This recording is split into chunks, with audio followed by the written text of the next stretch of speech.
Hi, everyone. So, thank you so much for joining us in time. We are really excited about bringing you this webinar today because I know that this is a very, very relevant time for this conversation for everybody, where we are looking at subject choices and we are looking at choosing curricula, right? So, all students in grade 8, in grade 9, in grade 10 start thinking about this. Should I move into a different curriculum?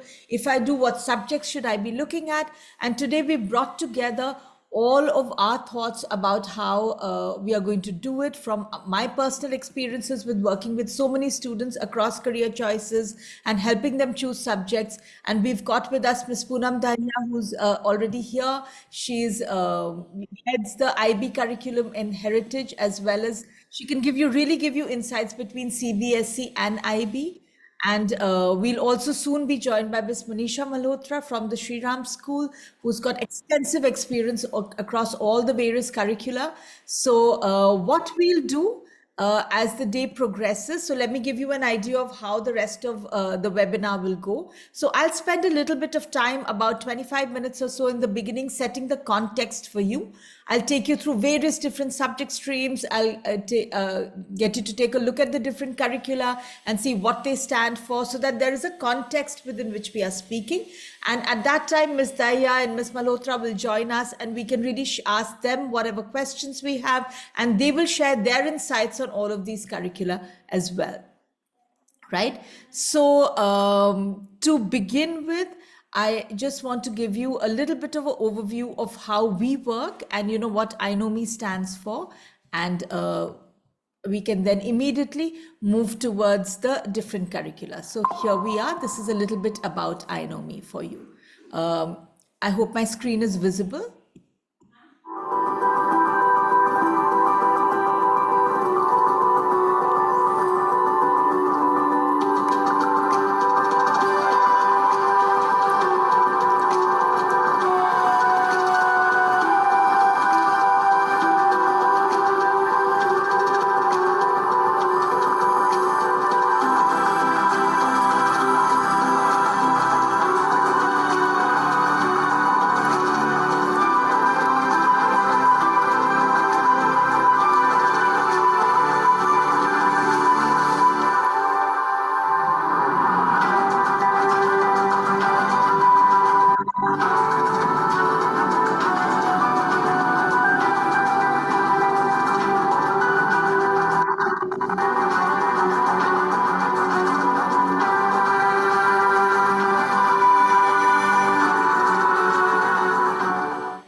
So that's really, in a sense, what we stand for, helping each student really discover what their best track is and helping each student really find the confidence and the vision to really get on a path that's best for them, whether it is subjects, whether it's careers, whether it is courses in colleges.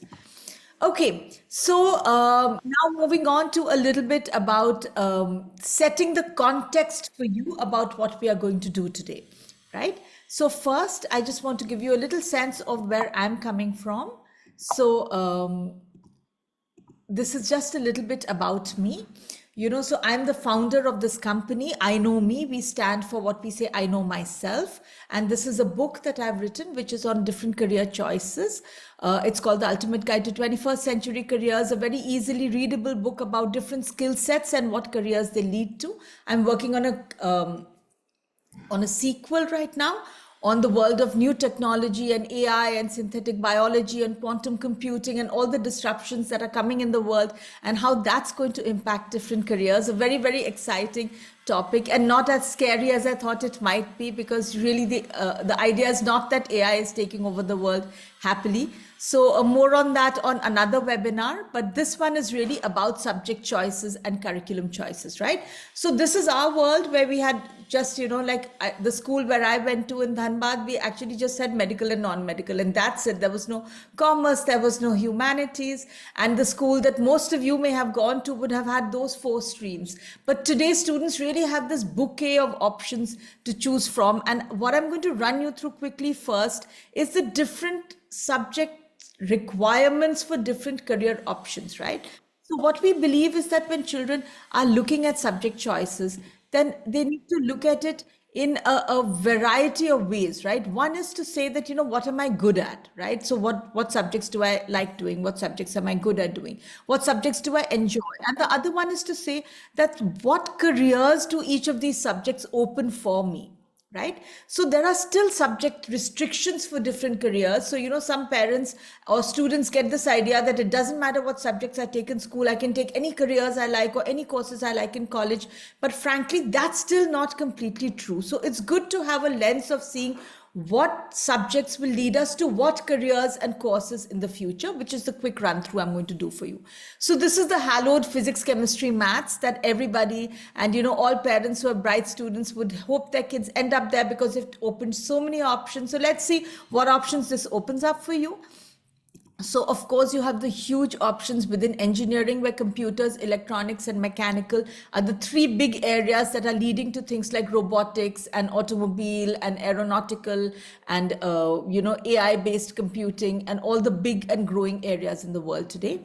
Then, of course, there is the world of scientific research, which is never going to go out of style, because scientific research has been for the last 500 years been really propelling the world forward. So there is so much scope there in basic research and in applied research, right? Then there is more active kind of careers that require you to study physics, chemistry, and maths, like being a pilot or being in the Air Force or the Navy. It's been a really long time since I've found any student interested in the armed forces, but I do get students who are interested in being pilots. So for that, you do need physics and maths, right? Then fashion technology, where you're on the engineering side of fashion, that would require physics, chemistry, maths. In India, being an architect requires you to do physics, chemistry, and maths, PCM. And finally, some of the services like the Indian Forest Service would require you to have science. So the view I'm trying to show you is that these are the options that physics and chemistry and math open for you. And if you don't choose this stream and you don't choose this combination, then these are the options that are no longer open to you. At the same time, if you're applying to the US, then you can study engineering with just physics and maths. Even in UK, there are several engineering courses that you can study with just physics and maths, and you can drop engineering. Same for architecture. If you're studying it abroad, you can drop chemistry in various things. Sorry, you can drop chemistry. You need physics and maths for all these options. I think I said something wrong there. Okay, let's move on to the life sciences then. And what are the options that the life sciences have? Before I plunge into that, I just want to encourage all of you to put questions that are coming to your mind in the chat box, because soon all three of us, Manisha ma'am, Poonam ma'am, and myself, will be answering your questions. So just whatever's coming to your mind, please keep putting the questions down in the chat box, that's a public chat box there. Okay, so physics, chemistry, and biology. So we've got a lot of medical fields, still a long path, a tougher path to build. But now we're working with a lot of students who are applying for medicine outside India. So you're sort of skirting the NEET with all its complications. And you're looking at the UCAT, you're looking at EU medical colleges, you're looking at the pre-med route in the US or in Canada. So that's one route that's open to you. And then there are allied medical fields like microbiology, a more researched and pathology-based field, or neuroscience, again, a research-based field and really fast-growing field, or dentistry, or being a veterinarian. Then there is the research-based fields in life sciences, which is biotechnology, clinical research, again, Indian Forest Services, like I said.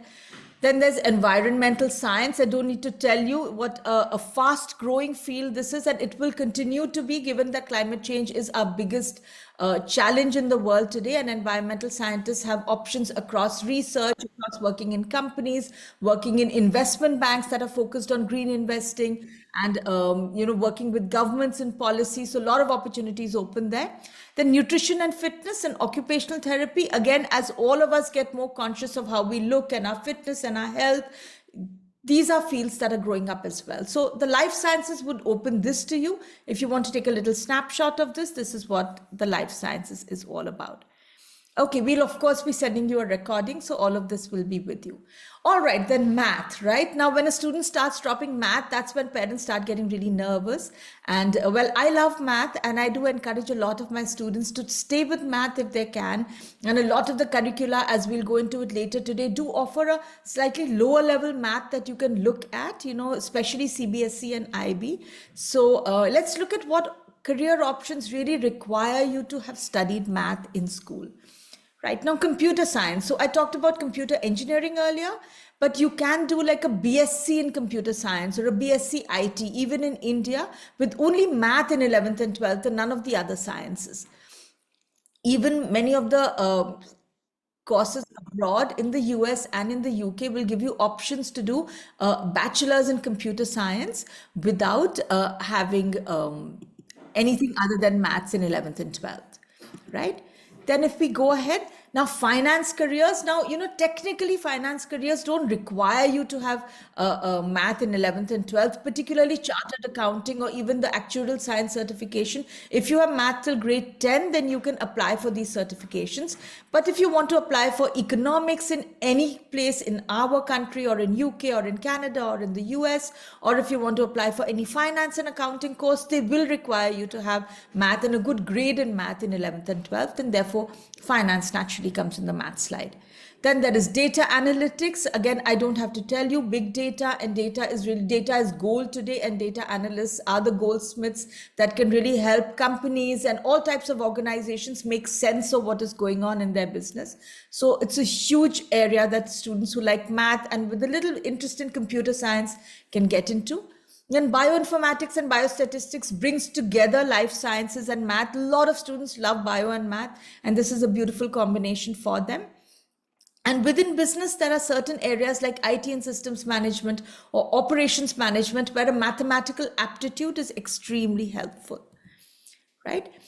Okay, then moving on to careers in business that don't necessarily require you to take math. So this is, students who might be taking a business management HL, or who might be taking what is commerce without math in ICSE or CBSE. You could be looking at people-based fields within business, like there's sales and marketing, there's human resources, both highly people-based fields. Or you could be looking at some industry specializations like real estate management or fashion management, a very, very big field, or sports management. Again, here, as you become an expert in the industry, many options open up for you. It's not always a very structured path, and you have to find your path there. Media management is another big area that you can look at, given that media is growing. It's the one industry that helped us sustain through COVID despite everything. So media is never going to go out of style, and the people on the business end of media is what I'm talking about here. And then you could be looking at consulting areas, human resources or management consulting, where, basically what you need to have is good grades and a strong aptitude. Again, a lot of consulting firms would like to see some math or computer science, but it's not an absolute necessity. Then entrepreneurship, this is the age of entrepreneurs, right? So all of you who've got ideas and who've got creativity and you feel that you can really do something, subjects don't stop you, curriculum doesn't stop you. All that stops you is your energy and stamina and having your feet on the ground and knowing what really works, right? But in the longer run, I always tell students, don't look at entrepreneurship as your first career. Work for a bit and then look at setting up your own businesses. Right. So then let's take a look at the more creative options, right? I really enjoy meeting a lot of our students who have an interest in the visual arts or who have creative skills. And there are so many careers that you can look at with that. So within design, now with, AI opening up, everybody's like, is design going out of style? Actually, no, it's giving designers tools to do their work faster, to be more productive, and to be absolutely more creative. So there's graphics, visual, interior design, which is more like, basically a visual design aptitude and creativity. But there's also design with technology. And a lot of our students who are creative as well as logical are interested in that, where we're looking at product design, we're looking at interaction design, designing apps on mobiles and, on the internet, or we're looking at animation, again, a very big and growing field, not just in entertainment, but so many professional industries use animation today. And we're looking at gaming. I don't have to tell you about gaming, what a big field that is. Then filmmaking, again, now with OTT, filmmaking is again a big and growing field. You'll also find that Google, Apple, Meta will also hire filmmakers. So there is a role for filmmakers, which is growing in the world. And then all types of media, podcasts, sound, advertising, journalism. those fields would be open for someone with a creative bent of mind. Fashion deserves a place by itself because it's a huge industry, whether we're talking about fashion design or fashion styling, whether we're talking about digital fashion, which is, designing fashion for characters online, or, fashion management, which I'd mentioned before. So these are all very big fields and very big industries that are growing fast. After that, of course, there's all of art. Now, with a lot of investing in different forms of art and with NFTs, the role of artists and the potential for what artists can do is large and it's growing, and those options are all available to you. Right. So moving on from the creative arts to not really having a subject in mind and saying that, okay, let me just take subjects that I like and then see where I go from there.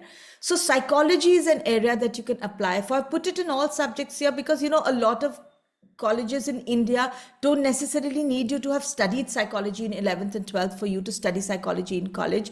But if you apply to the UK, they will want you to have studied either psychology or bio or math to apply for psychology. Again, in the US and Canada, you won't necessarily have that subject restriction.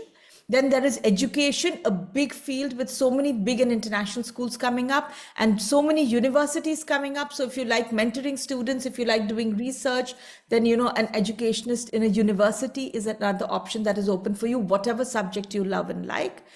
Then the social sector is another area that's really growing, whether we talk about public policy, international relations, both very research-based field, especially if you look at environmental policy, which is again a very high growth field like environmental science that I mentioned earlier. And then social work with, NGOs growing all across the world. You can look at roles in Indian NGOs, you can look at roles in international NGOs, and there is a lot of impact to be made. And there's also, a lot of financial stability in these areas today. And then you can look at supporting consulting firms, or you can look at working in companies in their CSR, you can look at impact investing. So all those options also open for you. There's hospitality, where a lot of, experience design is sort of the fields that open for you. A lot of government services. I haven't found students in a very long time who are interested in government services, but again, there are very few subject restrictions there. Then there is law, right? With the growth of corporate law, so many young people are now going towards law and corporate law today, with litigation also growing, with judicial services, whether it is getting on to being a public prosecutor or getting on to being a district judge, or, hopefully going forward from there. There's a huge amount of impact to be made over here and a lot of growth also for you. And finally, for those of you who are passionate about sports, there are careers in sports at local levels today also because of so many local leagues coming up. Then there's sports journalism, which is again huge, whether it's internet journalism or journalism on TV. And then there is sports management, which I mentioned earlier, whether it is working with teams, getting sponsorships for teams, or working with sports companies like an Adidas or a Decathlon. A lot of careers in sports are open to you as well. So really the idea is that choose what you love doing and then take it from there, right? So now we wanted to give you this idea of different subjects and how you look at it from the lens of careers, right? Really to help you understand that almost any subject has career options open for you. And the other conversation we wanted to have today is about understanding how I choose subjects across different curricula. So before I get our experts in different curricula on, with your permission, Poonam ma'am and Manisha ma'am, I did put together a little bit of a comparison of the different curricula. So let me just introduce all of you and also then share what we've put together. I can see that, already there are some questions coming in the chat box. Guys, please feel free to add more questions in the chat box, and then we'll start answering each of them, as we have lots of time. So we'll try and answer everybody's questions as we can. So I had introduced Poonam ma'am to you before. We are joined by Manisha ma'am here also. We are so honored to have you here. And I know today is a very difficult day for you, and I really respect that you've come here, Manisha ma'am. Namaste. It's a real pleasure to be here, and thank you so much, Richa, for thinking of me and inviting me to join this session. Namaste. Right. So Manisha ma'am has extensive experience across all the different curricula, whether it is IB, IGCSE, ICSE or CBSE. And so she'll really be able to give us a pretty broad-based view. And Poonam ma'am, like I said, for those of you who weren't here when we introduced her to you, Poonam ma'am heads senior school and particularly the IB curriculum in senior school in Heritage Experiential. So she can really give us that sense of what students should look at what sort of curriculum and answers to all such sorts of questions that you may have. So before I give you the pleasure of their insights, let me set the context on curriculum and keep putting your questions there, whether they are about subjects or about curriculum, and we'll keep answering them, right? So these are the 4 curricula that we've sort of tried to compare for you. Okay, so let's begin with ISC. This is what I studied, right? It's a pretty broad-based curricula with the percentage system. Now there are external and internal marks. So, the project work matters also. And here are the electives. There is some flexibility within the ISC curriculum also, though not all schools will be offering you that flexibility. So it's good to understand what is possible within your school. But also it's good to know that you're not necessarily tied into the particular streams over here. I know Manisha ma'am, you want to say something. Let me run through this and then we'll get your views in over here, right? So some advantages and disadvantages. I think the thing with ICSE is its in-depth approach on different sciences and social sciences, as well as its strong emphasis on English. The English levels are much higher than CBSE. So that's there for you. And disadvantages, sometimes people find the academic rigor to be a little too high. Not too many schools offer the ISC curriculum now.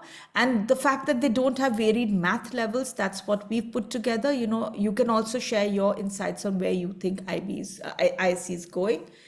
A little bit about CBSE, which is a standardized curriculum where, so many schools in India are offering them. The assessment system is a percentage system. Again, you have internal and external marks.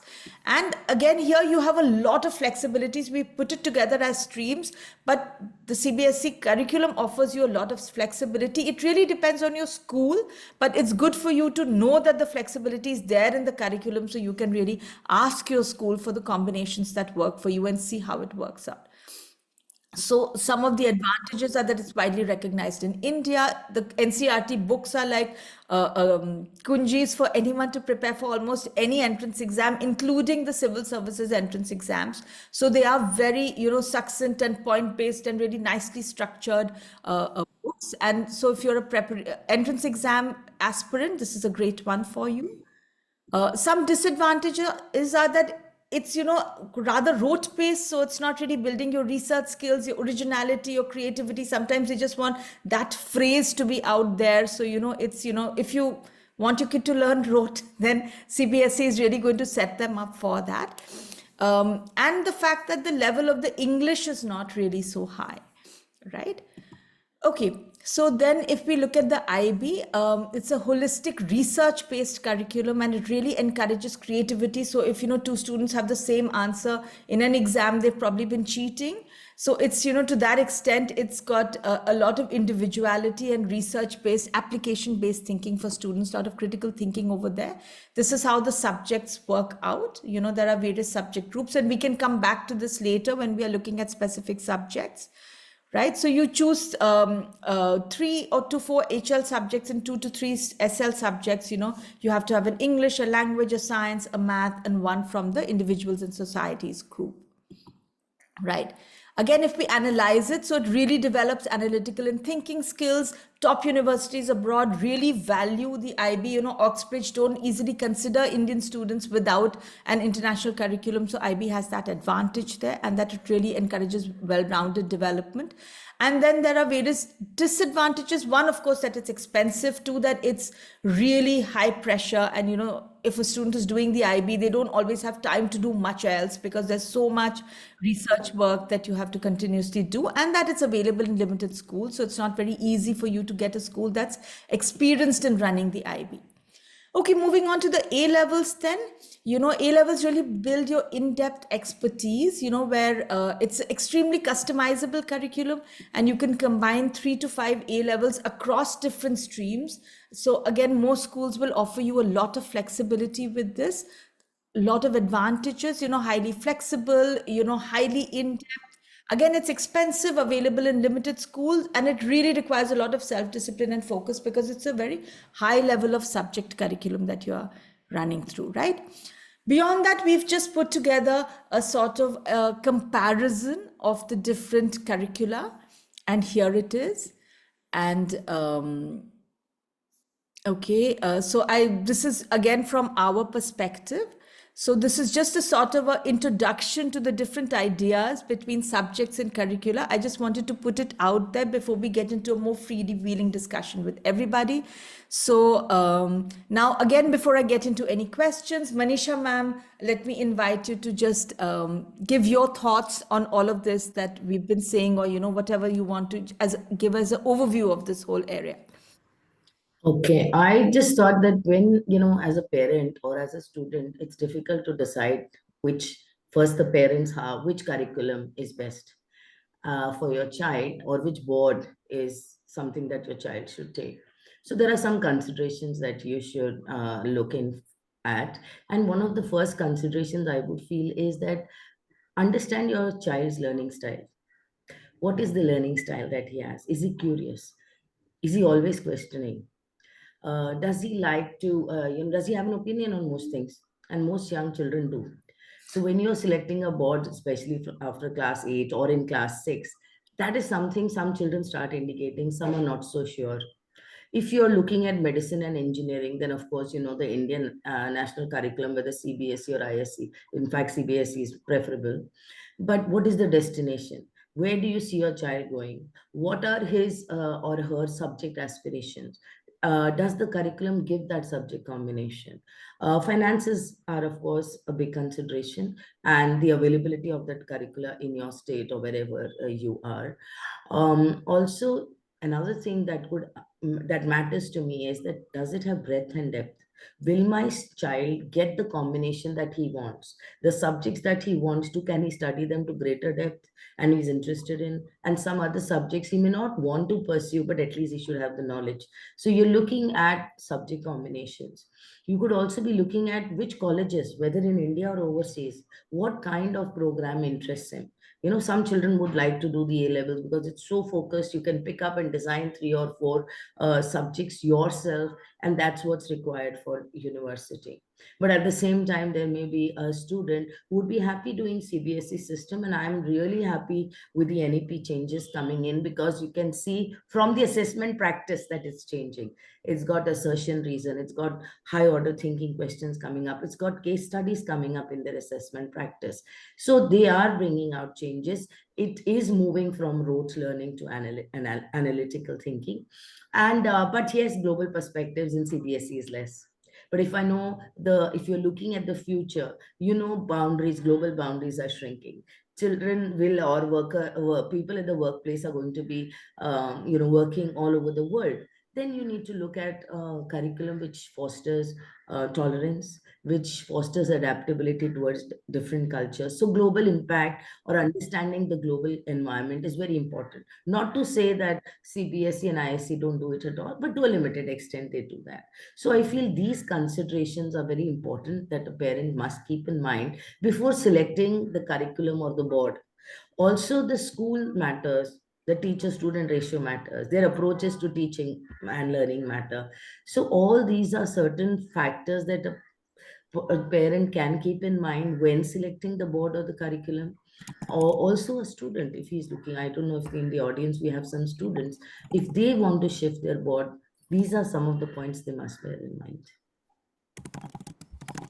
Thanks so It is much. tough. It is tough call to take. But if you have some points in mind, like I know that I want to send my child, for undergrad overseas, or I might get transferred, and I'm in a transferable job all over the world, then it's better that my child does an international curriculum.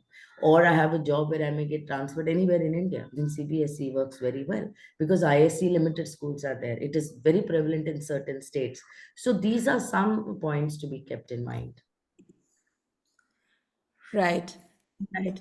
So, What I really like in what you're saying is the fact that you're talking about how the NEP is even moving CBSE to a more analytical sort of a framework, and also that different students may be suited to different. I approached my children like this because I really tried to understand what would work for each one of them, and I've also, as a counselor, seen that not every student is really suited to a very rigorous curriculum like a A levels or an IB, and not every student is suited to a very road paced curriculum like a CBSE, right? So it really helps to understand who your kid is before you choose the curriculum. I also want to get some insights from Poonam ma'am before we move to questions. So, Poonam ma'am, you've been leading the IB curriculum on inherited. So, how do you see the contrast between the various curricula? So, thank you, Richa, and thank you, Manisha, for sharing your views. Good afternoon, everyone. Um, I would like to share my views from two perspectives. I'm a parent of two children who did this curriculum, which is IB, and I see lots of questions around that. And of course, I'm associated with a school which is a IB, which runs this curriculum. Um, and I can talk about it like from the time in 2004 when IB was very, very new. And at that point of time, as a parent, there were a lot many questions in my mind than what you have right now. Because right now you understand there are so many schools at that point of time, probably Poonam, one school started. when I was Yeah. I was with Sriram at that time in 2004, and we started the IB here in Delhi Yeah. NCR 2005, and we were one of the few schools that had started the IB. Yes. Just takes So me back. when yeah, no, that's true actually, and especially when I was thinking as a parent, couple of my colleagues at that point of time thinking that what do we do? Should we put our children in IB schools or not? Or will the Indian University accept it? And at that point of time, acceptance was a different ball game altogether. Because after that, IB has worked really hard with the universities and the governments for the acceptance of this program in different countries because the requirements are also different. But I must start with what Richa started sharing at that point of time when she was sharing the slides, initial slides, where she was talking about um, career options from sciences, career options from commerce point of view, humanities, or creative subjects. So I can only say that IB is one curriculum which can give you an option of doing all of these. Like the way they have structured their curriculum, your child can choose one subject from each of the groups, and the options are unlimited in that sense. I may not be able to give you a comparative view because I have not worked with the national curriculum for a long time, and I have heard lots of good changes has happened after that ever since I left it in 2004. So I will not talk about the comparison, but I can only share my views about the IB curriculum, which is mainly the diploma program I'm talking about. And let me tell you, diploma is the one option which is available. We have all kinds of students who have different learning needs and different learning requirements, and IB gives you option for those students as well. So you can choose. People are talking about the rigor in the diploma IB program. So diploma, I agree, is very rigorous, but then definitely the program is designed in a manner or as such that you don't have to do anything beyond that. So when we are talking about that, it is a very rigorous curriculum and it does not leave any scope for children to do anything beyond that. But the diploma program in itself is sufficient if you want to do it, as you rightly mentioned, about three higher level subjects, three standard level subjects. In fact, the rigor of these subjects are understood by the university so well that at times you really get good credits when you go to these universities. Say, for example, if you study a certain subject at higher level, and when you go to the university, you may get extra credit for doing that subject in high school. And then, in that sense, you save some time, and the time is money in that sense. And you That save is really, money really, also, actual you money. save money also. And So, like that is, maths, yeah, if you do maths at higher level and you get a 6 or a 7, you get up to 3 credits or 2 credits. yeah, And for you certain other subjects like physics, you get up to 2 credits if you get a 7. And there are other subjects, English and bio and all of this, where you get a 6, 7, then you get 1 credit. So there have been children who waive off their 6 months. Thanks, Poonam, for that, I feel. Yeah. So Yeah. IB also offers a certificate course where you can pick up just Yeah. 3 or 4 subjects that you are good with, or IB careers program for children Yeah. who might be more inclined and are very clear that they want to become an interior decorator or they want to do something, but you have to see which school offers.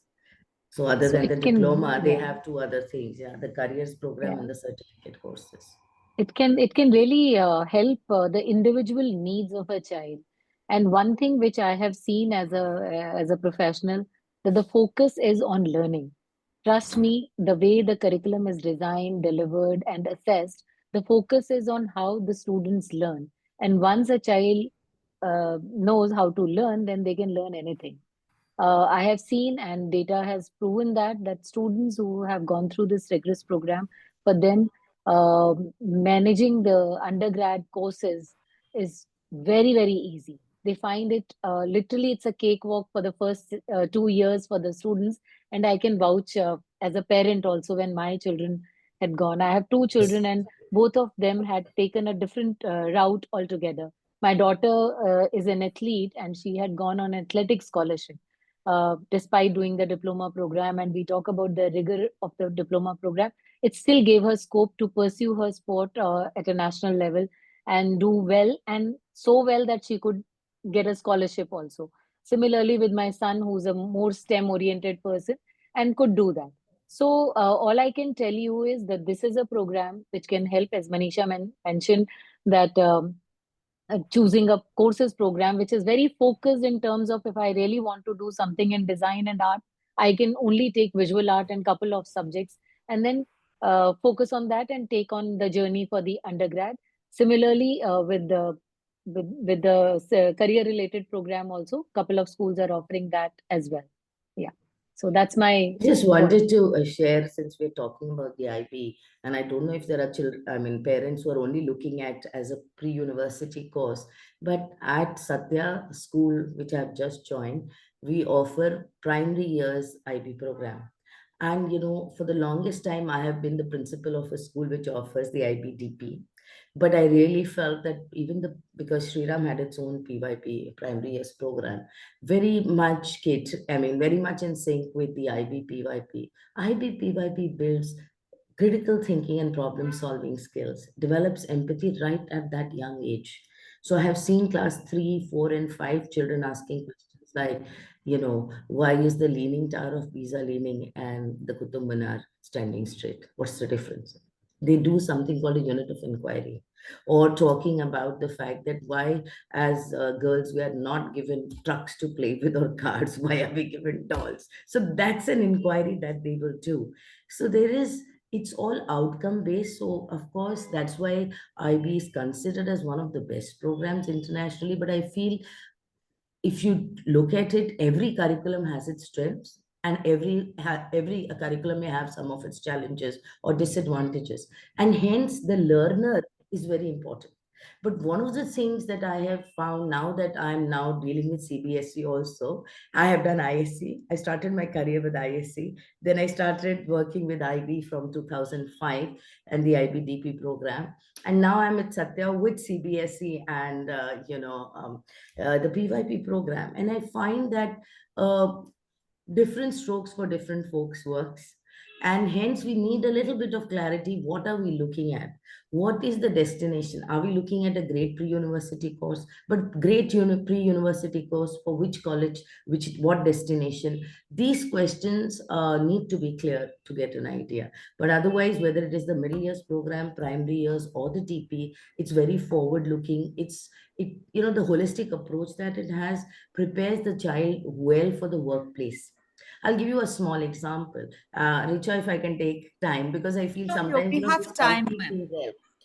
Now, in most curricula, when you are doing science, you learn about the theory and things like that, and then you will carry out the practicals, and many a time you already know what the inference will be.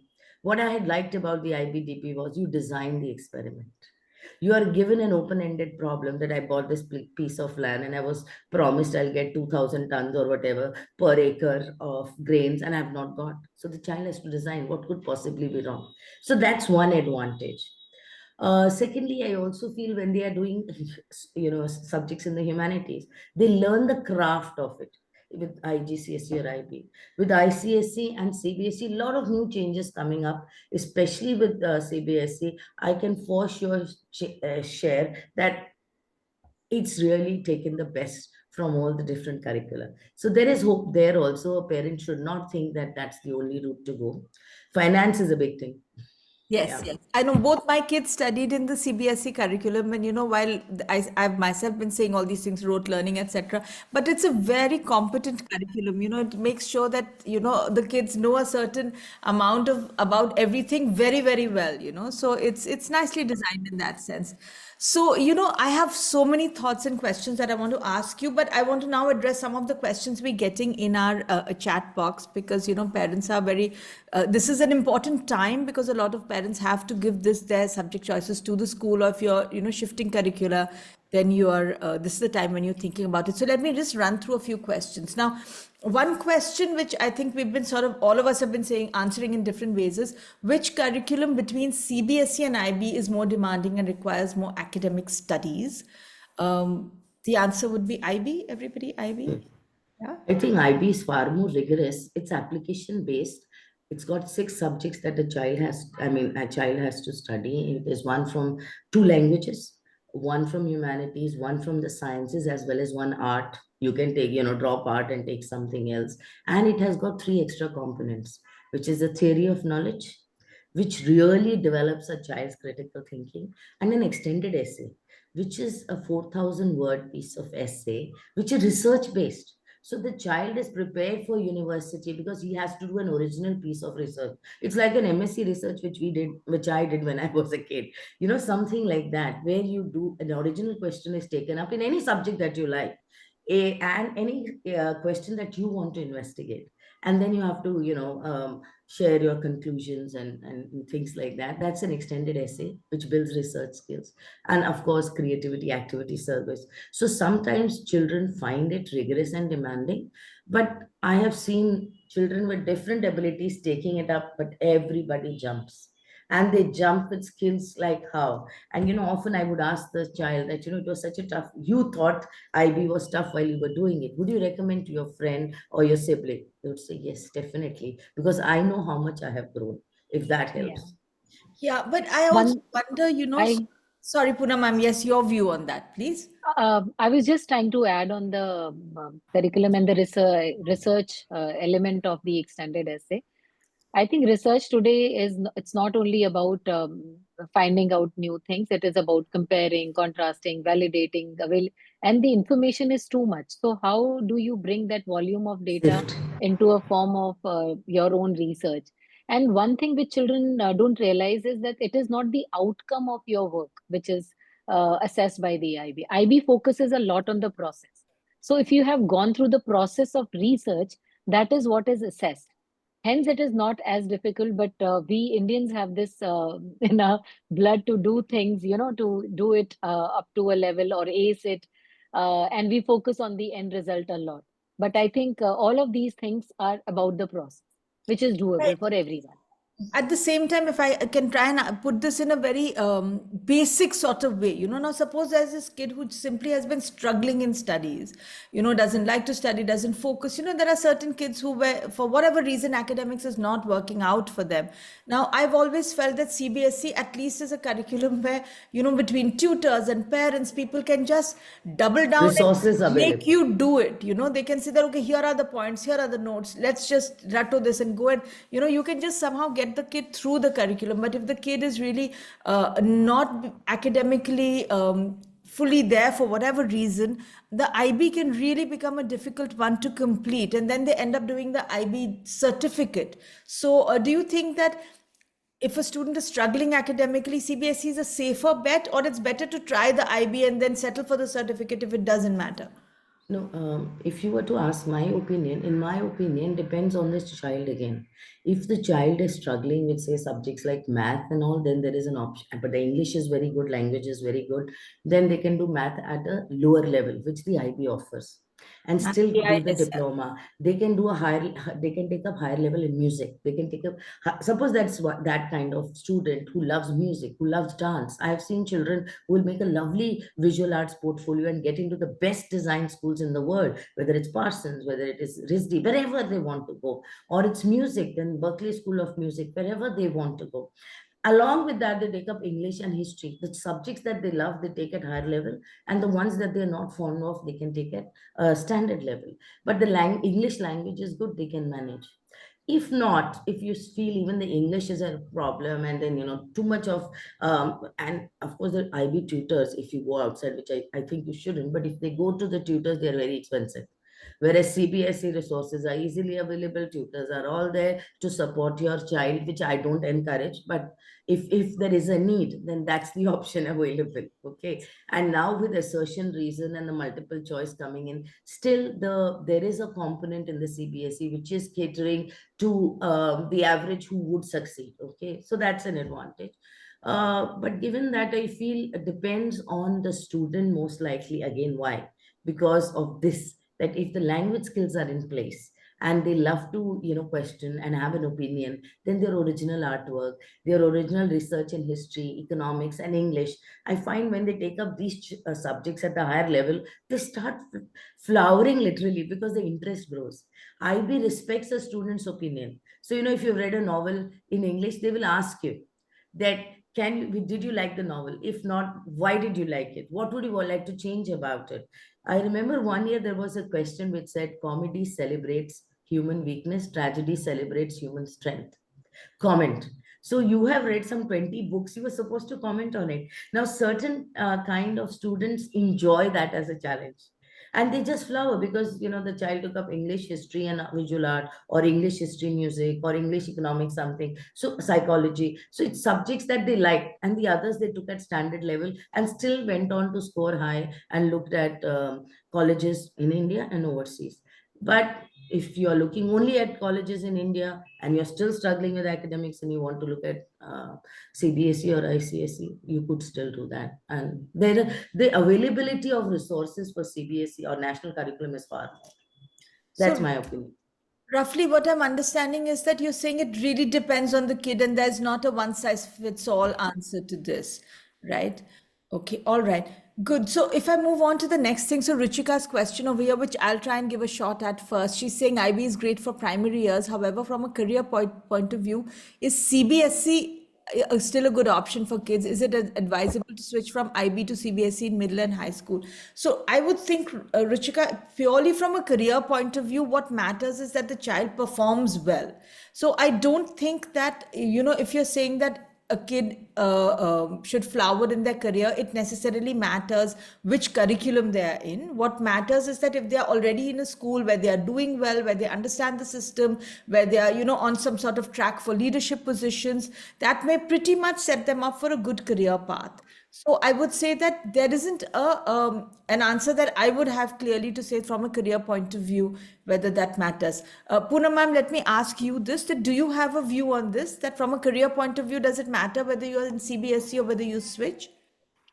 I don't think so. It matters much. I think if your goal is just that the child should do grade 12, pass, and be eligible for certain things, uh, and it will be easier for the child, I think you can go for that. But for me, I always say that failing in IBDP is the most toughest task because you really have to work hard not to pass. Because as I said, the focus is on the process, and everybody can work with the process, and that's the reason that I personally feel that it requires good work ethics, and that is what is required for you all your life. When you step into college, when you go into your work life, I think if we start focusing on that, on your attitude towards work right at high school, then you're set for life. So it's not that you sit and study in the last 3 months, go to the tutors for 6 months, and then you'll be able to get desirable grades or percentage, and you can get into college. If that is something, then of course I can say that it will work out for some students. But with IB, with continuous assessments, I think it is not doable. And I always say that it is the attitude more than the aptitude what matters in IB. So attitude towards work and studies matters more. So if you have your attitude in the right place, aptitude can be sorted out. Can I add one more point? When she said that, Poonam ma'am said that IB, it's very hard to fail. They don't use the word fail.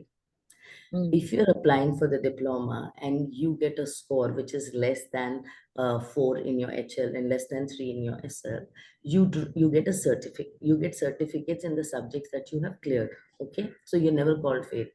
Many colleges accept students with those certificates as long as in your HL3 subjects you've cleared and you've done well. One. Secondly, suppose a child, for some reason, it could be ill health, it could be for some reason, he does not get that grade in that subject. He appears for the exam 3 months later. He can get back the entire diploma. Okay, he can get back the entire diploma. And that's why I think Poonam ma'am was also saying it's very tough to really fail. The kind of internal assessment that is there, the kind of papers that they have one paper which is only multiple choice. One would be data response. One is like a bit theoretical, or 2 or 3 papers per subject. And each one of them is assessing, it's a variety of assessments. So some children may be very much good at applications. So MCQs, they'll really score high, or data response. And then others, with structured learning, they will score. And there are continuous internal assessment also that goes to the IB. So those are the ways that it helps. Yeah. Otherwise, children can also look, and students can look at, CBSE. They can also look at just doing the A levels, where they select just 2 or 3 subjects to greater depth.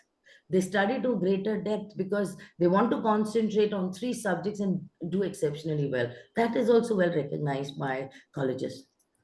Right. No, I would also think that in general, in grade 12, I know parents do start panicking in general, but I do think that it's difficult to fail across all the curricula, even in the Indian curricula, even ICSE and CBSE, they are kind and they set their papers in such a way and the corrections in such a way, they really try to pass as many kids as possible.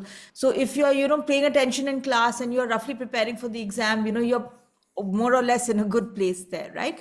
Okay, so we are now getting flooded with questions. So let me move forward. This one is about attitude from Harsha. I'm a little surprised by this question, but I don't know if you guys have heard this. It says IB has somewhat skeptical views regarding peers, especially on screen time and materialistic show off competition between children, where CBSE kids are known to be more humble, driven, and competitive. How true is that on a high level view? I mean, there'll be exceptions, but they're saying on average, does that make sense? I feel a lot depends on the environment of the school where they are studying. One. Secondly, of course, if you have the national curriculum and the IB, just because of the high fee that is being paid, and sometimes, the conversations that a parent may have at home can influence the child, and there might be 1 or 2 cases like that. However, the IB profile says, and the creativity and service component of creativity action service says that we are one and we should be working and serving the community. So if you are developing that attitude, the reflection that is there, so a lot, I feel, depends on the environment of the school and how they are managing that issue. But it can arise. However, we need to be conscious of it to see that if both the curricula are being offered in a school, that the children are being held at par. Not to say that CBSE doesn't have arrogant children, that may be possible I'm as sure. well. So I feel, Can I? that's a Yeah. very generic comment.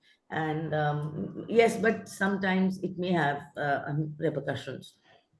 Yeah. Poonam ma'am, Can you I add some? yes. Yeah, I was trying to add something. I know that this is something which everybody is thinking. In India, somehow it has become a program for elite for whatever reasons. I don't know. Maybe because of the high fee and all of that. And Richa also mentioned in a comparative table when we were looking at it. However, there are schools in India which are very reasonable in terms of cost-effective schools and IB. And I don't know how many of you are aware of it, but Delhi government, you know them, that they are Yeah. into reforming education, and they have really tied up with the IB, and they are trying to bring some of their subjects, because See, diploma program requires the kind of infrastructure probably is not available in the government schools. But what they have done, like American schools, in America, what happens that many of the schools, they do their own curriculum, plus they take one or two subjects from IB. So, say for example, if math higher level is really valued, so they will offer only math higher level. Similarly, I know for sure, because I was part of that discussion, the Delhi government has tried to bring some of the IB subjects, especially language acquisition course in terms of English, because it really focuses on those four skills, and a subject like environmental systems and societies, which is interdisciplinary subject in terms of being a science and a humanities subject, bringing these subjects into their curriculum and offering this to their students along with the national curriculum. So people are trying their level best to bring the best from across the world. And I think that is something which will bring change in the education system in the times to come. Thanks, Poonam ma'am, for that very optimistic view. And I'm totally with you on that and hopeful that this will happen for our country. Now, I have two questions about switching curricula, which I will tell you both the questions and give us a view on that. And Poonam ma'am, particularly, let me ask you, because I'm seeing in Heritage, there are, students who must be making this switch. So here it is, what if a kid wants to switch from IB to CBSE? This is a different one. I think from IB to Hmm. CBSE in ninth grade to go for competitive exams. Will it be difficult or easy to switch? So, Poonam ma'am, first, if you can give us your view that from IB to CBSE, because they want to take the NEET or the JEE, so will this be difficult for them? If they switch after grade 10, so one thing I wanted to clarify here, that IB offers four programs, out of which Heritage offers only two, which is PYP and the IBDP. In the middle, we have the Cambridge and the IGCSE program, which is again an international curriculum, but not of the IB. So what happens that in the international curriculum, as Manisha ma'am also mentioned right in the beginning, that the focus is more on the application side of it. So children are provided or are given certain things which makes their learning a little easier. So, for example, all the students are given formula booklets. All the students are allowed to use graphic calculators. So, if they become used to of using these tools for solving and sorting their problems when they are working on their maths and science, then it is slightly difficult for them to work without them. But when they do it after grade 10, I think it is manageable. But if you expect a student who's done IB diploma and then they are writing these competitive exam, it can be slightly challenging. I know some students have done it in the past. In my school in Heritage also, students have cleared NEET and all of that, but they've been exceptionally good with their subjects and they were doing parallel studies and all of that. Make your I think it's advisable to make that shift around grade 8. That's my advice, but you can see as per your own child. But grade 8 is fine, because by 9 and 10 they become so used to of using a graphic calculator for their math sciences and all of that, so it becomes slightly difficult. Right. And the other switching question, Manisha ma'am, if you can give us your view on that, is how difficult it is to move from CBSE to A-level curriculum after class 10. I would say that whenever you're moving from one style or approach of teaching or curricula to another, in my experience, there has always been a period of unlearning to relearn.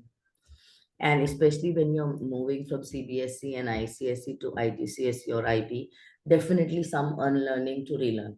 Why? Because the assessment pattern is different, the approach is different, the expectations are different.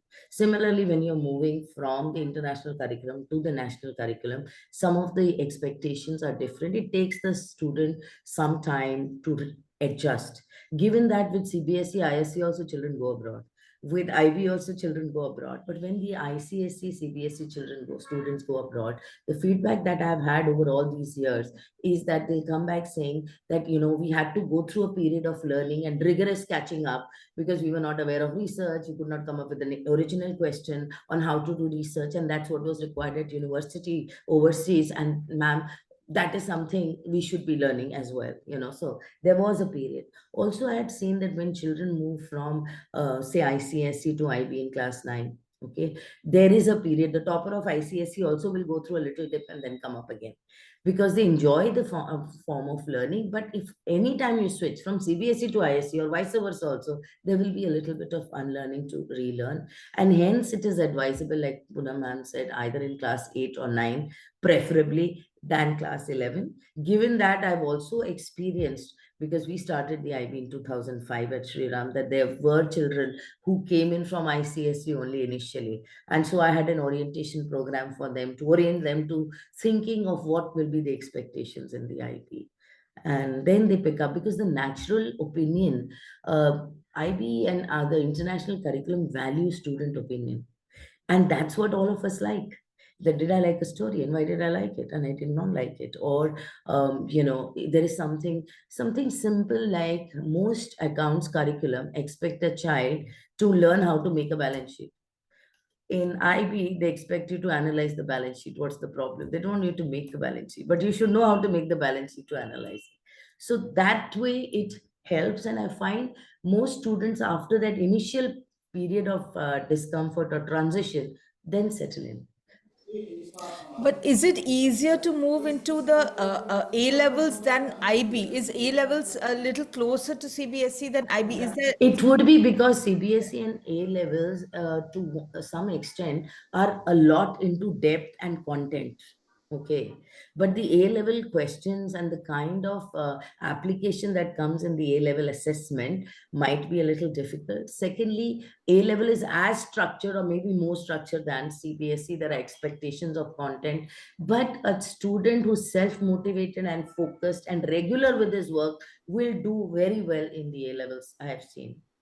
I've seen that a student with that kind of bent of mind will really excel in A level. And of course, A level again offers AS also. So that's another advantage there.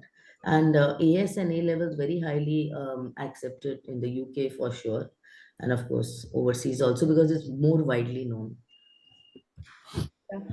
Wonderful, thank you. Now we have a very specific question from Shalu here. Just We have a very interesting question from Shalu here, who's saying, my daughter finds science tough in ICSE 10th and other subjects. She's good at math, but cannot decide what she exactly wants to do, business, fashion, or eco. Can you suggest some options? So to me, it sounds here as if, a eco with math sort of an option would open almost everything for you, right? So if you would do like eco, math, English, let's say accounts, right? And anything else that you might want to do along with it, it could be visual art if you want to do fashion, or CBSE even has a fashion based subject. So that sort of a combination should work, I would think, in the Indian curricula. Any thoughts? She can also take up psychology, Yeah, English, math, psychology might be psychology. good as well. Yeah. Psychology, history is very good. English, math, history, economics would be good. So if she's doing CBSE or ISC, she can look at those subjects. Right. And if And science is tough, then maybe not such a good idea to take up the IB, because there you have to do one science. no, So, but then they can pick up environmental systems and uh, societies. It's a nice subject that children that's enjoy learning. I've often found children also like to, if they've taken psychology, they take psychology with biology. So English, psychology, and biology in the IB at a higher level, and maybe history or some other subject at a lower level, and they're very happy. There is theater there, there is music, there is dance, there is visual art in the IB. So they can really select their subjects. I have had students who took up English, psychology, bio at higher, and then she took up visual arts and another language, Spanish, and one more subject, whichever she likes. She could do that. And do ecosystems and societies if she doesn't want biology. Then sometimes, children of the three sciences may want only a physics or a chemistry. So with maths, many children like maths yeah, and physics. And if you take maths and physics, again, the whole world is open to you. that's right. That's And right. if she's good at math, she might enjoy physics, and maybe the chem and the bio is putting her off, or vice versa. Absolutely. Okay, so I want to address two questions about university admissions, and please feel free to add your viewpoint on it if you want over here.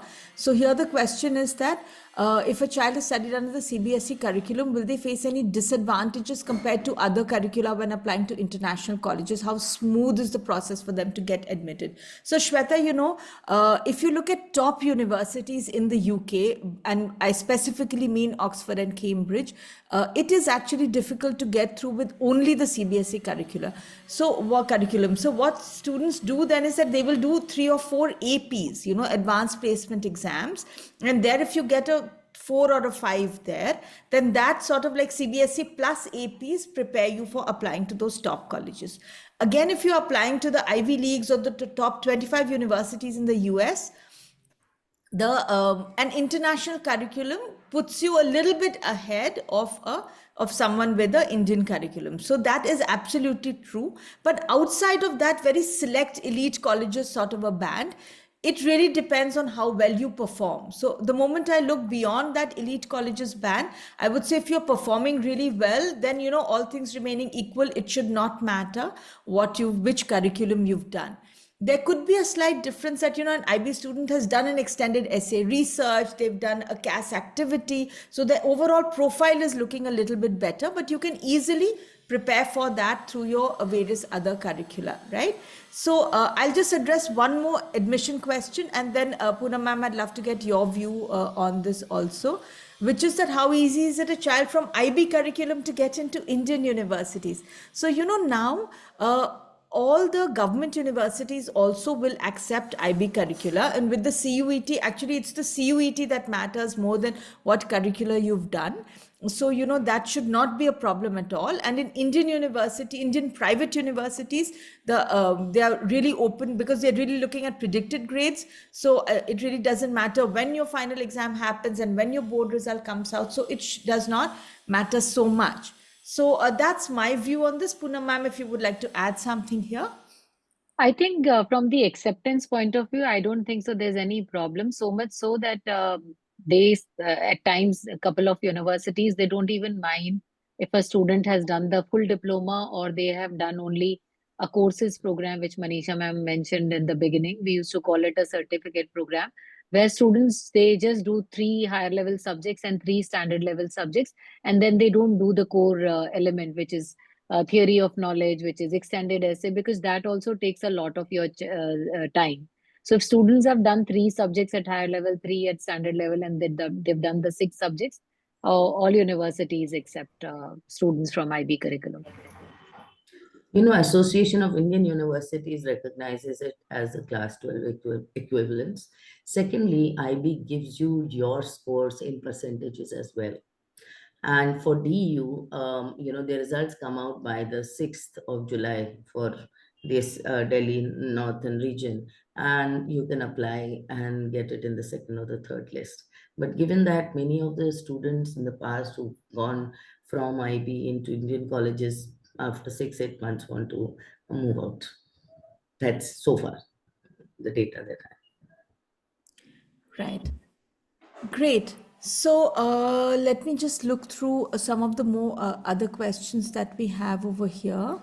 Right. So these are a lot of them are about challenges of applying, which I think that we did sort of cover. The challenges of applying mostly when you're applying to elite universities with Indian curricula. That's a bit of a challenge. Otherwise, I think it's quite smooth to apply with different curriculum in India or abroad. Here I have a question. What about ICSE, Abha? Same thing, I would say. There was a what about ICSE question earlier also. So I'll request you guys to write a specific question about ICSE. What is the, question that you want answered? And we'll try and respond to that. Okay, so Shweta has a question here. What career options are available for a child who has chosen a combination of English, psychology, biology, sociology, and media studies? Is this a good subject combination? So let me give it a shot first, and I'd love to get your views, Manisha ma'am, also. Psychology itself is a very broad-based field, and there are a lot of things that you can approach with that. So therapy being one. So if you just look at clinical therapy or counseling therapy, this is a high growth field. And in the long run, just look at the fact of how many people are openly talking about taking therapy. Forget about the fact that more people are taking therapy today. But nowadays, you say, oh, my therapist says, a lot more easily than anyone would have said before. So, therapy itself is a very big field today. And then if you look at industrial psychology, where you can work in companies, building psychometric tools, or, in HR positions with learning and development. So psychology opens all of that for you. The combination of psychology and biology opens neuroscience for you, which is a field that supports medicine, that supports a lot of computer science and development, as well as creating human safe technology, user experience research with people who are building apps. So that combination of psychology and biology is really very strong as well. The media in itself is a great field to look at. And in any case, all of these options will also allow you to do a business course and get into the marketing fields, which are pretty big. So Shweta, it seems like the student wants to not take the student wants to not take up math. So I would suggest that it makes sense for them to then look at business, therapy, media as strong fields for them. Then education, you could just look at getting into education and biology, teaching English and sciences and math. These are the three big fields where, education really opens a lot of career options for you. And then there are leadership options in education. Then there's education management, working with the Khan Academies and, all the different companies that are working in education. So that's another big field that would be open for you. Manisha, ma'am, any thoughts? Yes, I think psychology has a lot of scope for the future, especially family counselors, child counselors. Every school is supposed to have a social behavior counselor on board. So many options that you've given, and with psychology and sociology, or just with psychology also, you can get into policy making for the government, policy making for organizations. So there is a lot that is available there, including all the options that you've shared. And psychology and doing biology can also help business studies a lot, like you said. Many Yes. children take psychology and business studies because human behavior helps business, and a retention of employees and HR practices. So yes, it's a upcoming subject, very much upcoming, with a lot of Wonderful. scope. Wonderful. That's very nice. But All right. whether it's for neurosciences, if you're doing research overseas, that's fine. But in India, to do neurosciences, I mean, research in neuroscience possible, but for to become a neurosurgeon or something, then you need to go via the medicine The course. medicine route. Even for clinical practice in neuroscience, things like rehabilitation, you need to go down the medicine route. You India, can that become a counselor, but you can't become a psychiatrist by taking this combination. That's the difference. absolutely wonderful. All right, I want to address Ayalita's question here. Abha, I'm still waiting for an elaboration on your what about ICSE question. Ayalita, your question is what is the best way to select subjects in grade 11 for STEM for IB?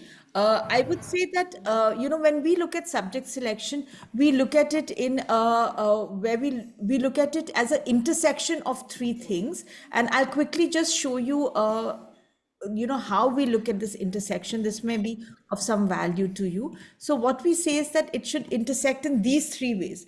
So one is that you should be looking at what career do you want to look at, right? That what career requires what subject. Two, you should see that are you good at that subject. And three, you should see that are you um, do you enjoy studying the subject. So if these three things come together, then of course that's an excellent option for you to take. But even if the three don't come together, I think it should be at least two, that it's needed for the careers that you are aiming for, and either you like studying it or you are good at it. Either one of the two at least has to be true, and then that's a great career option for you to look at. So within that, I would say that if so now if we are saying engineering, then obviously we must look at physics, and ideally we should be doing physics, chemistry, math, if it's IB or in any of the curricula. If we are looking at life sciences and at medicine, then we should definitely have chemistry and biology. And then, we can look at any of the other fields. STEM also includes computer science and math. So you could just look at like taking a math HL and a computer science HL, and that sets you up for many STEM courses in the US. And in any of the countries, you can apply for computer science, you can apply for math and database courses, you can apply for economics and database courses. So a very good combination is like eco, math HL and CSHL. So that's a very good combination that you could potentially pick up. Yeah, Manisha ma'am, you're on mute. I also recommend often, and I've seen with students, if they're still not sure, that eco, math, physics keeps the whole world open. No options are taken away from you, except for Right. music and dance, maybe. But eco, physics, and maths, at higher levels, you can go in for architecture, you can go for engineering, you can look at many things, except for chemical engineering in US, where they would prefer you to have a chemistry as well. But even if you don't have, you can take one AP course in chemistry, and children have done it. But eco, math, physics keeps both the streams open, humanities and that, because with eco, math, you can do the humanities, and eco, math, physics for STEM is good. It's a very good combination. Absolutely. And What? increasingly, of the future, they're talking about STEM and economics or business part of it, right? So the business is going to be based there. And a lot of biology is going to come into business now. So because a lot of business is about biology, or medical health has got a lot of options coming up. Not only mental health, but even medical health. So we could look, children could look at that as a subject. And I'm not saying it because I'm a biologist. That's my subject. Oh, that's your subject. Okay, all right. Yeah. I've It must. done biotechnology, so Oh, that's the future now. Yeah. It is really the future now, yeah, for so many students. And just studying biology or chemistry in your You school. see robots coming in and people trying to understand human systems and robots. How is this going to happen? How are you going to make robots do things and things like that? So that's why biology and math is a very good combination as well, along with physics. Right. Absolutely. Okay, so I want to look at this question on design thinking from Meetu. Nirmal, I'll come to your question in a bit. We've talked about shifting for a while, so we'll just come back to that later. Meetu's question here is, what are the options for a child interested in design thinking? Poonam ma'am, if you'd like to share your thoughts on this first. So I'm not sure about what kind of subjects are available in the national curriculum, but if you look at the diploma program or even the IGCSE, you have these subjects which are design technology, and combined with the visual art, you have lots of option doing that in couple of universities abroad. And even if you don't do the diploma, that is also a possibility to get admission into design schools. But design thinking as a process is involved in your extended essay. Design thinking as a process, if you're thinking, because all new innovations that are coming up, most corporates are using design thinking process, which is very much a part of the inquiry cycle and the extended essay in the IB.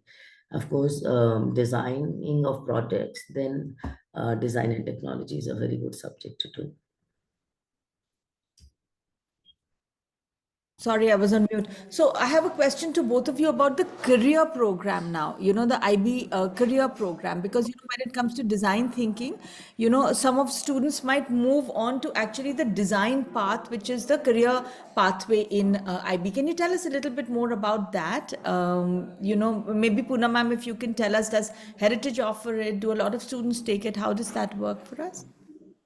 So this is a relatively new program, Richa, and Heritage. We don't offer this program. Couple of schools which have started offering this. They offer all four programs.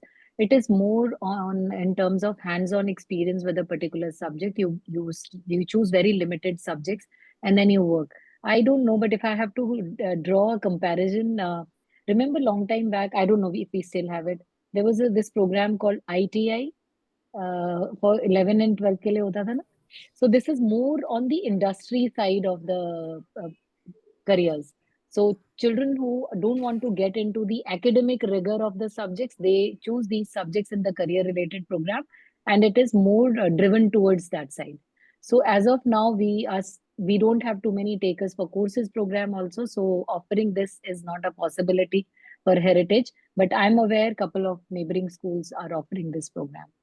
Yeah, I believe that I've heard some of my students who've picked that up. Manisha ma'am, do you have a view on this? Would you suggest that a Yeah. student should not take it because it narrows their options?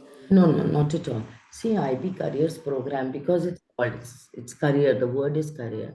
Now, a child might be very interested in design and interior decoration they want to do, or textile designing is something that interests them. So, if the school is offering that, along with, they'll have to have a collaboration, or maybe culinary cooking.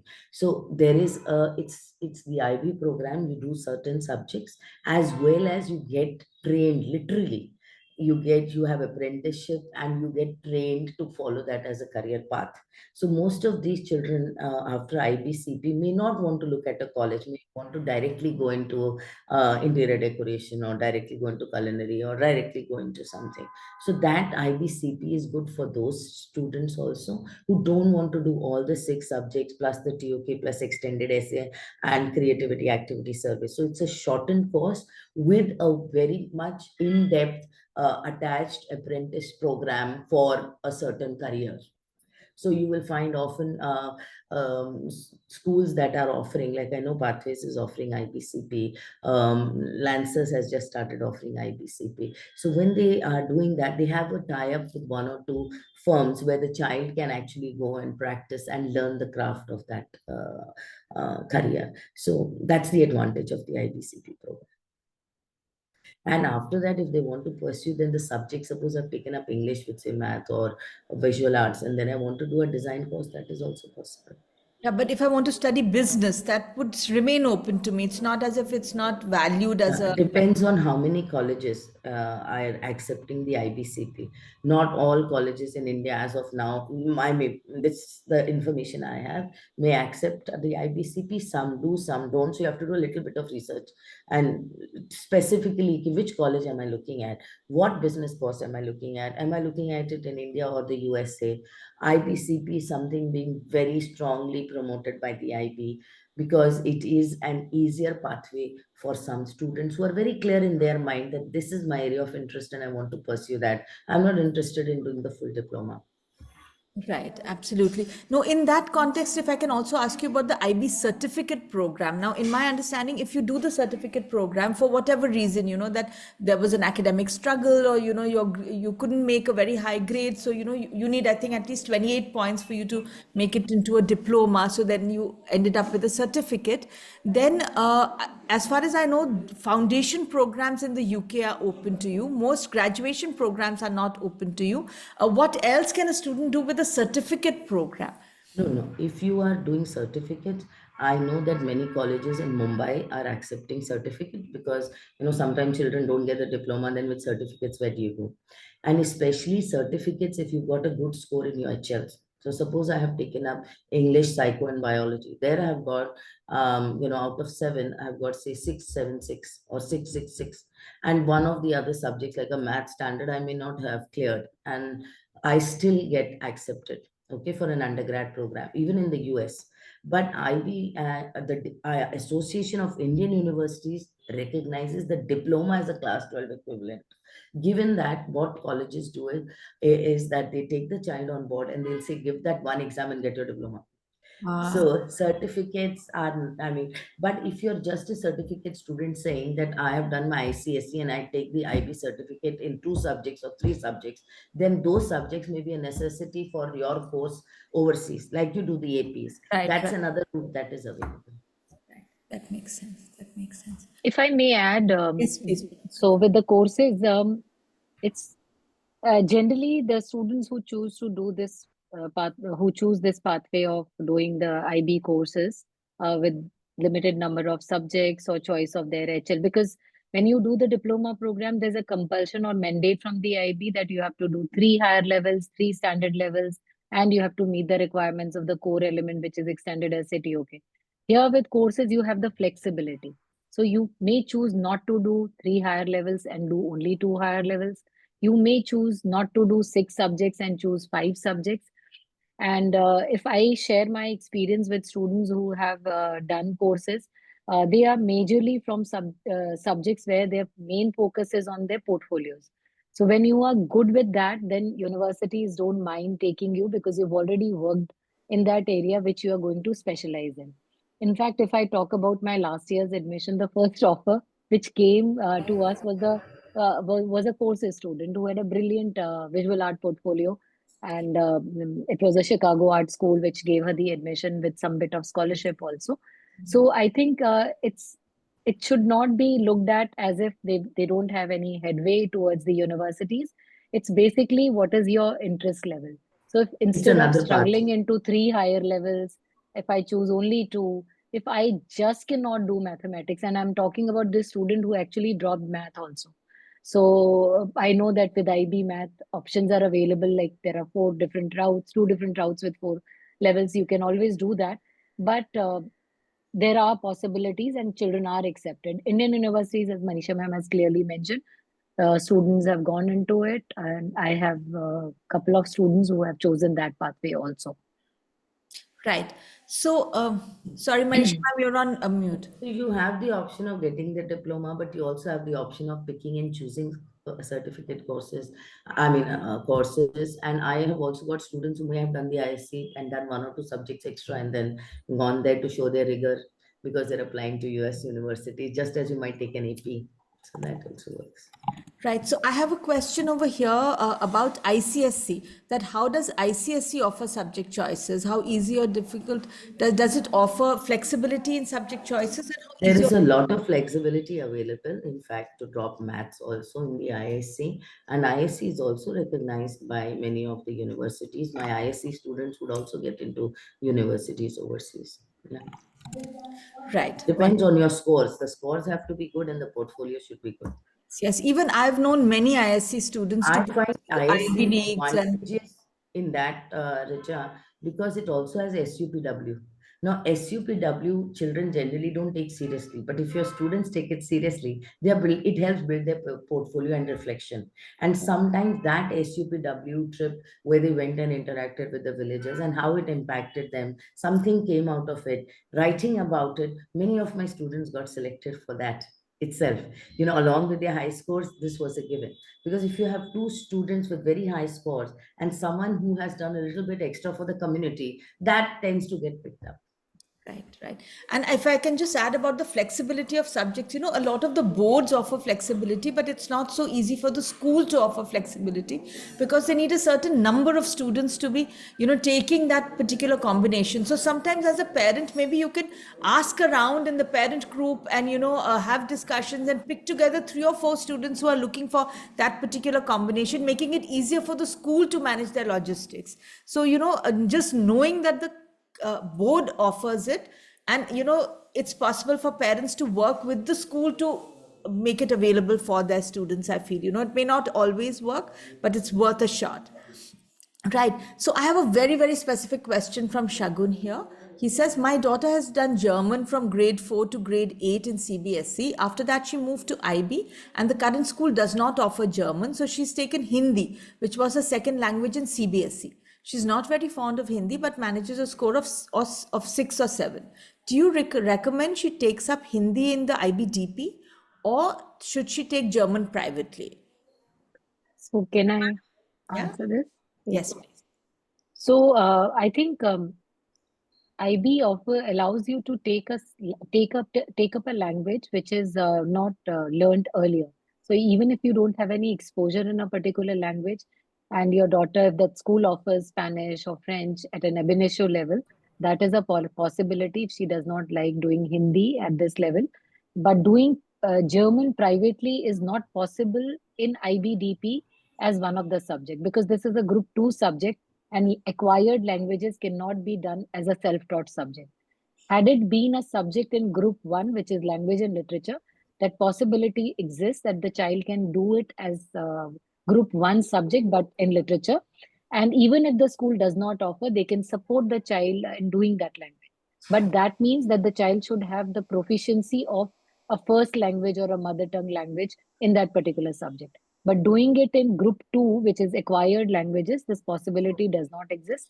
However, choosing a fresh language, even if the child has not done it, is available for the student. This choice is not available for Hindi for sure, because that is not available at ab initio level.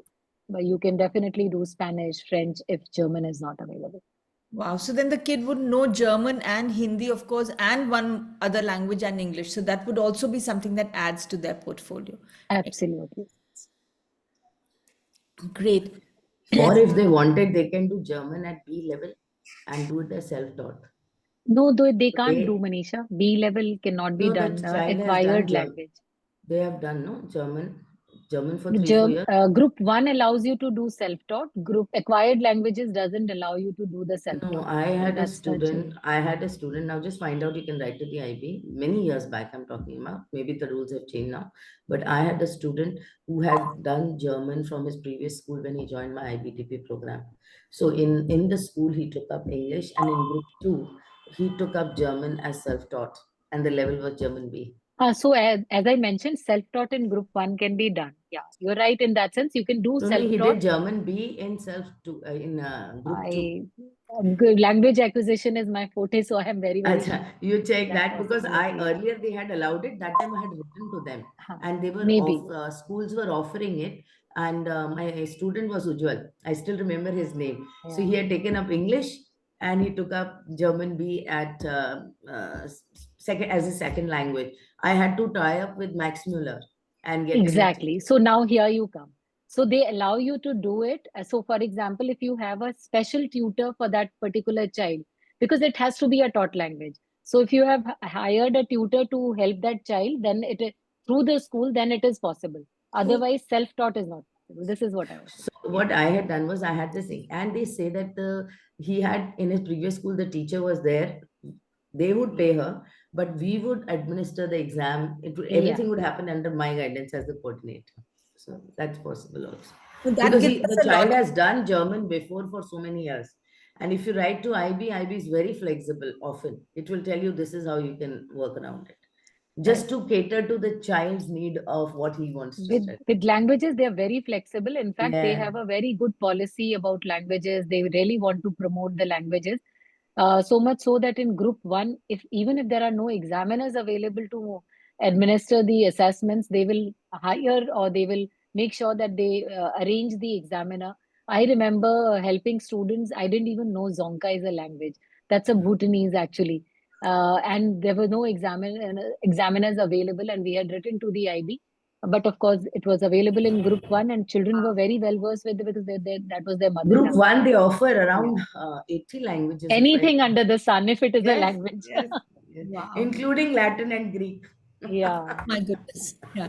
But to summarize what you are saying for this particular student is that the only way it's possible if the school hires a special tutor, like if the school ties up with Max Muller, No, but no, they can tie up with Max Muller. See, at my school, I asked Max Muller. Okay, but then the parent said, the child has a tutor. So they paid the tutor, okay, and they paid the school. And the classes and everything were organized. The assessment and everything was done under my supervision. The internal assessment was done. So she used to come 2 or 3 times a week to my school and in front of me take the classes. So we were very clear for that. Because 150 hours or 240 hours have to be completed. So we completed that in school. But I didn't have to pay for it because they had paid for the diploma fee for myself. So the parents said, I will pay for my son to pay that tutor. So I didn't tie up then with Max Miller, though I had already spoken to them. They also said, we'll help you. And then we found this teacher. So it was better because she could come to school rather than child going to Max Miller with the teacher. So, you can work that system out. right. And I'm talking I'm about sure, yeah. 2007-8, I think. And it could also be that the rules would have changed by then. Yeah, You don't initial have to years. check Yeah. the rules right now. Those were the initial years where IB was Yeah. stepping into India. So they were even far more flexible. Got that. Yeah, got that. Fine. I've understood both the perspectives, and it could be that rules have changed over the time also. All right, wonderful. Now, I think there was just one question, Nirmala. I think we had addressed it before. I'll quickly just summarize what was said about shifting to A levels from ICSE, similar to what you had said about shifting to A levels from CBSE, that there are certain things about A levels that, there are some skills in learning and structured learning that both CBSE and ICSE teach students that the A levels will leverage. So it's probably a little bit easier to shift into the A levels than it might be into the IB. The style of learning is not completely different, but of course the system is different. So there will be some unlearning and relearning to be done. If there is anything to be added over here, I think that's our last question for the day. And then we'll give you guys a little overview of how to choose subjects and how we work with students. But just leaving it to you, Manisha ma'am, if there's anything you want to add here or any overview remarks if you want. I think it was a very healthy, interesting discussion. and we revisited a lot of things. I would suggest that while choosing the board or the curriculum, again, I'm repeating myself, the child and the parent need to consult, talk to each other, especially if you're looking at university and college. Which university, what college, what course? And always I say, the career and the course over the college. Don't go only for brands, because sometimes with the brand or the bigger colleges or the colleges with a big brand, they may have large classes and the child may get lost, whereas your student, your child may require a smaller classroom where more one-to-one interaction takes place, which child is not lost. So I always urge parents that just sit with your child and have a conversation, because this is their life. And they will also tell you, sometimes children get swayed by the fact that their friends are going to Ivy League colleges. I'm also looking at that, but just see, your child best. Is he or she a person who can adjust, be a self-independent learner, self-motivated? Then some of the brand colleges are very large classes. They've got, professors coming in, and there's a lot of intellectual stimulation maybe, but a lot of onus is on the child themselves to carry on. Whereas in smaller colleges also, you have good colleges where you get a little more personalized attention. Will your child flourish there? And always the course is more important, because once I'm interested in a course, once I aspire to become something and those subjects are required, they interest me, I will get successful, because there are many roads to success. There is not one college, one path, one subject choice that leads to success. That's been my experience in life. And I've seen many of students over the years, thousands of students pass out, and each one of them charters a course. So success is another story that requires certain attitude. But course over college, and what kind of college, which country, what state are you looking at, and then you decide on the curriculum and the school. Because all curricula are different roads to lead to your destination, and some may flourish by going through road A or B or C. That's all I have to say. And ask as many questions as you like, explore. If you're unsure, that's also okay, because as a student, you may be very young. You can change courses. In fact, the World Bank has said that and the Economic Forum, that the students today in the next 20 years will at least change 7 jobs in their lifetime.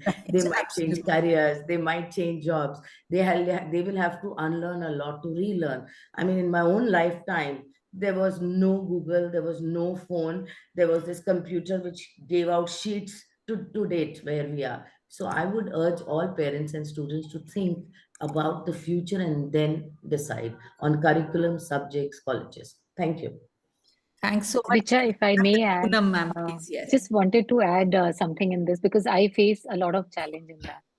So I think it's a process which really requires inputs and thoughts and how we help our children to make these choices. Many a time these comes from okay, my child wants to do this, or these are the subjects that the child should do. I put passion right in front. If I'm actually passionate about a particular stream or a subject, then I'll end up doing really well. Many a times parents come to us and they come to us telling that the counselor is saying that these are the subject the child should do. The child should do those subjects if they are able to handle those subjects well. So studying a particular subject in any curriculum for that matter will not guarantee admissions anywhere. Doing well in those subjects is something which we really need to focus on. And at times, this is the reason that we really struggle convincing a parent more than a student that, okay, can you not look into maybe a physics higher level or a standard level? Instead, you can do a standard level of this particular subject. So I think it's very, very important that we identify the passion of the child and the aptitude for that particular subject of the child, because it's a, as Manisha was mentioning, that this is a very they should look at what course and what is it that they want to do at undergrad level, and then start working towards that. Thank you. Thank you so much, Poonam ma'am, and thank you so much, Manisha ma'am, for all your inputs and for sharing your responses to everything in so much detail. We are really honored to have so much expertise. And for all the parents, I hope you got answers to your questions. I'm sure that it doesn't answer everything that's in your mind, but I hope it's a beginning. And I hope you all will find a good path going ahead. We will go forward and show you a little bit of how we work with students. So give us 10 minutes to do that. Manisha ma'am, Poonam ma'am, thank you for your time. Please feel free to drop out. I'm sure there's so much more for you to do. So Thank you. for those who are here, Thank I you. just wanted to give you guys a view of how we work with students. And where we come in as counselors working with students, we feel that parents of course have a very strong foundational role to play with students, and schools have a very strong role to play in really giving them the opportunities to grow and shine and to do well.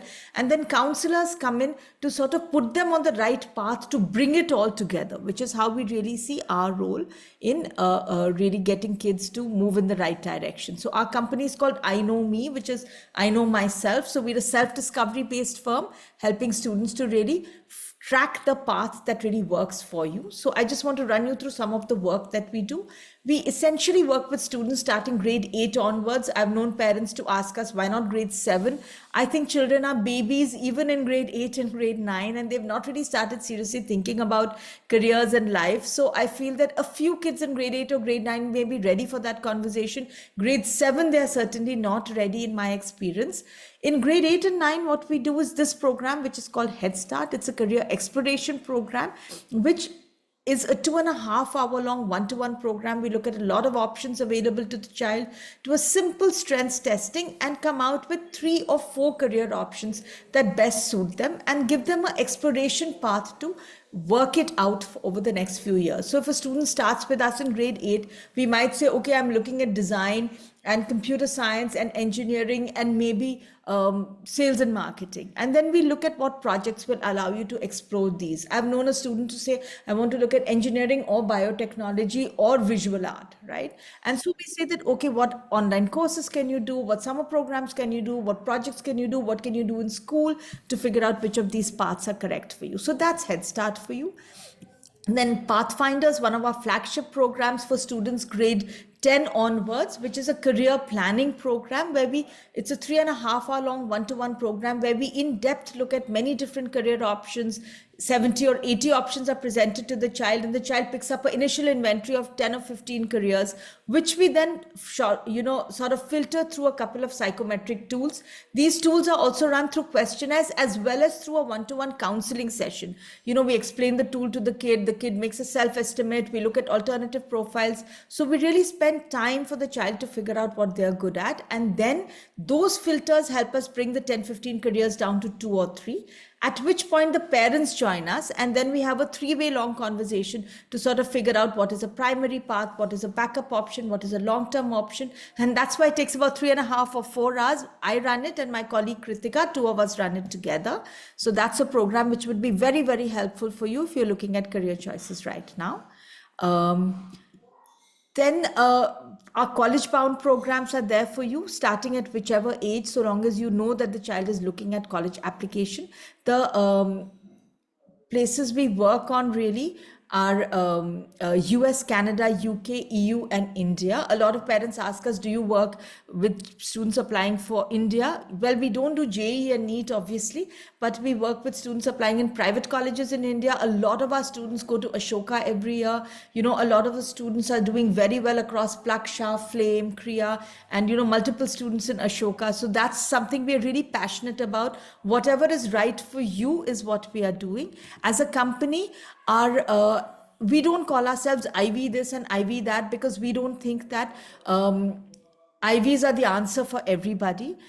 For us, some of our biggest success stories may be a student who's not doing so well, and then we help them find a college of great choice. Like last year, we had a student who had almost flunked in grade 11th, and then he went to Kriya University to study economics, because we really help him figure out that there are ADD issues. How do you handle that? How do you get over that? How do you start performing well? How do you change your subjects? How do you change your study habits?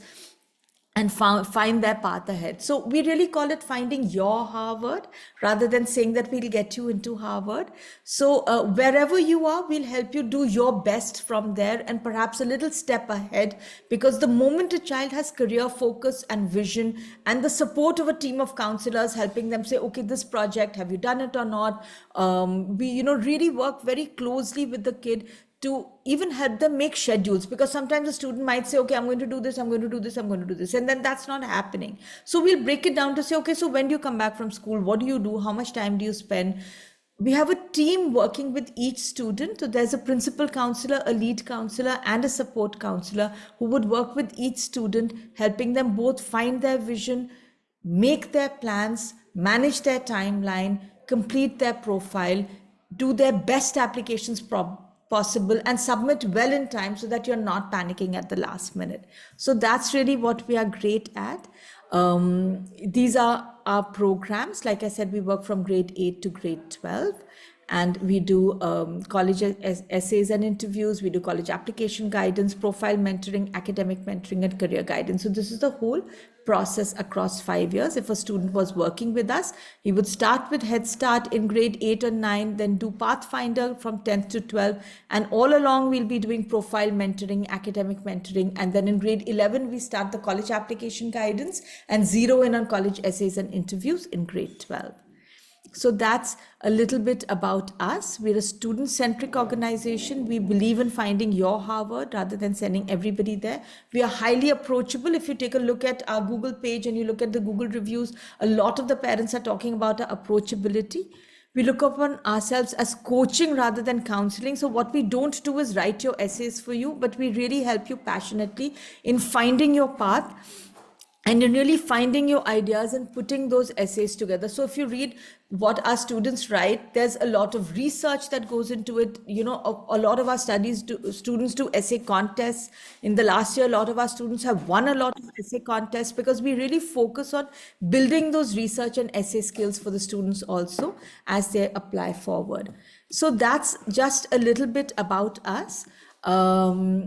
We are not just focused on college admissions. So that's what we mean by saying beyond college admissions, that we are not just saying that we'll get your kid into college. We are looking at what your kid is doing when they are 30, that are they successful or not. So we are trying to say that, okay, so what path, then what will you do? What will you do from there? So we look at what job opportunities are there in the destinations that you're applying to. So for example, when students are applying for economics, for a long time, we were the only college counseling company that was helping parents look at the fact that not all economics courses were STEM designated. So you would not get a 3-year work visa if you did not do a STEM designated course. Again, the fact that psychology is STEM designated in the US. So we'll really be saying that after that, what? Not just that you would get into college, but will it open the visa path for you? Will it open career paths for you? What do you really want to do in life? What will you do when you come back? So all of those questions and that holistic view is what Inomi brings to you as a career and a college guidance coach. So that's it. Our team is designed around domains. That's the last thing that I want to say about how we approach things, that we have domain experts, you know, like Ankit, who's over here in our webinar over here. So these are some of our acceptances. Many of our students have gone to top universities across the world, you know, Stanford, UBC, Toronto. These are some of our, yeah. Okay, so like Kritika would be looking at design, she would be looking at psychology, humanities, public policy. So that would be her domain expertise. Ankit would be looking at computer science, engineering, cognitive science, life sciences, medicine. That would be his domain expertise. And then you would have Romy looking at economics, finance, and a lot of the master students. That would be her domain expertise. So we really look at the depth of the domain so that we can really guide you on choosing the right projects and using the right language in your essays, because we really understand what you're talking about and we have experience in that particular course. And then we have our outreach team, which a lot of you may have heard from. We have Poonam and Kamalika who lead our outreach conversations. And at any point in time, you can reach out to them or you can reach out to us through our website, and we'll be really happy to help you and support you. So that's a little bit about us. We hope that we'll be able to hear from you soon. And I'm going to end with our wonderful little film which encapsulates what we say. Thank you so much for joining us.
Thank you very much.